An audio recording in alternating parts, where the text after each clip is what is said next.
Pronto, crianças. Agora a tia vai ler o conteúdo do livro de vocês. Vocês vão observando o vídeo e também a página do livro de vocês. Então, aí a tia já explicou, né, que a nossa aula de hoje é de ciências e que o conteúdo é os seres vivos e o ambiente. Observe as fotos e veja alguns tipos de seres vivos e ambientes. Observem aí no livro de vocês.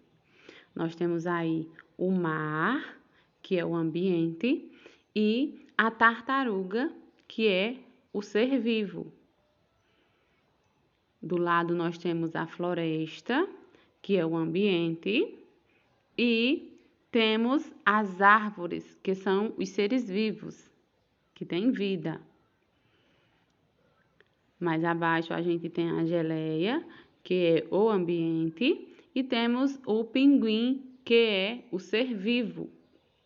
Do lado a gente tem o deserto, que é o ambiente, e algumas plantinhas, que são ser vivo. Mais abaixo a gente tem a savana, que é o ambiente, e as árvores, os elefantes e uma avezinha aí embaixo, que são os seres vivos. Do outro lado, a gente tem a floresta tropical, que é o ambiente, e as árvores, que são os seres vivos. Tá bom? Então, aí nós temos os ambientes e os seres vivos. Passando para a próxima página, que é a 371, que vai explicar, vocês vão observando aí no livro de vocês. Os ambientes podem ser classificados em aquáticos e terrestres. Presta bem atenção nessas duas palavrinhas. Aquáticos, que vem de água, e terrestres, que vem de terra. Também podem variar conforme o clima, o tipo de solo e as outras características. Assim, temos ambientes variados em nosso planeta. Neles vivem muitos seres vivos em constante relação entre si e com o espaço, pois é do ambiente que retiram o seu alimento e é nele que crescem, desenvolvem-se e reproduzem-se. Então, aí nós temos uma aranha, um urso e uma flor. A aranha constrói a sua teia e captura insetos do ambiente para se alimentar. O panda alimenta-se de um tipo de bambu que só nasce no ambiente onde ele vive. Esse tipo de orquídea, que é essa flor que a tia falou, é uma planta pequena e, se crescesse no chão da floresta, não receberia a quantidade de luz de que precisa, por causa da sombra das árvores. Assim, ela cresce sobre os galhos das árvores, onde recebe mais luz. Os seres vivos podem ser de tamanhos variados.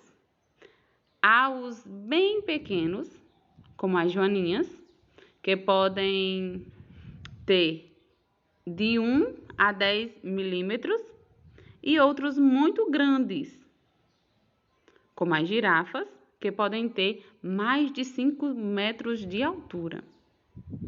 Há aqueles que, sem o auxílio de equipamentos especiais, não conseguimos ver, os chamados micro-organismos, como as bactérias e os vírus. Com o auxílio de equipamentos que ampliam imagens, os micro-organismos podem ser observados e estudados. Então, aí, gente, essas três imagens, a gente tem aqui, ó, a bactéria é um micro-organismo. Só conseguimos vê-la com auxílio de equipamentos que aumentam o seu tamanho, como o microscópio. Então, tem aí os micro-organismos que são tão pequenininhos que a gente não consegue ver. Vai precisar de um microscópio para que consiga ver eles, porque eles são bem pequenos. Aí no meu a gente vê a joaninha, é um inseto e tem um corpo bem pequeno. A joaninha é bem pequenininha. E do lado a gente tem a girafa, que é muito grande, não é? Ela pode ter mais de 5 metros de altura. Próxima página, continuando. Passa aí a sua página. Vamos continuar. Os seres vivos podem ser agrupados pelas semelhanças nas partes do corpo, pela maneira como obtêm o alimento do ambiente ou pelo modo como se reproduzem, entre outras características. Aqueles que têm características idênticas fazem parte de uma mesma espécie. Olha aí essas duas imagens. As duas imagens mostram borboletas, mas sabemos que elas são de espécies distintas pela diferença que apresentam em seus corpos. Então, nós temos duas borboletas, mas elas são de espécies distintas, tá bom? Pela diferença que representa em seus corpos.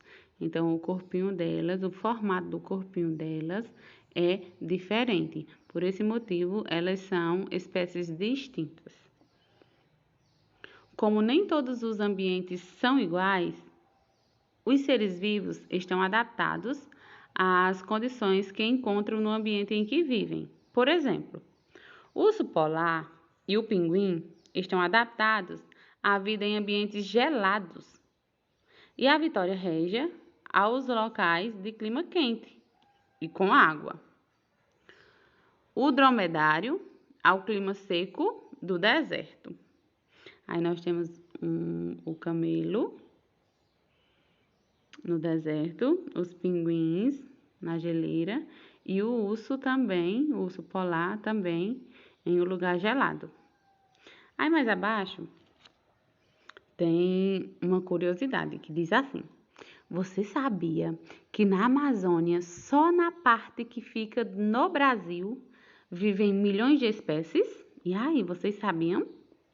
São mais de 350 espécies de mamíferos, cerca de 3.000 peixes, aproximadamente 1.000 de aves, 300 de répteis, 60.000 de plantas e provavelmente 10 milhões de insetos.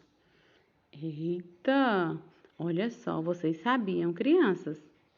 Então, a Amazônia, ela é muito rica em questão de seres vivos, não é? Tem muitas plantas, muitos animais.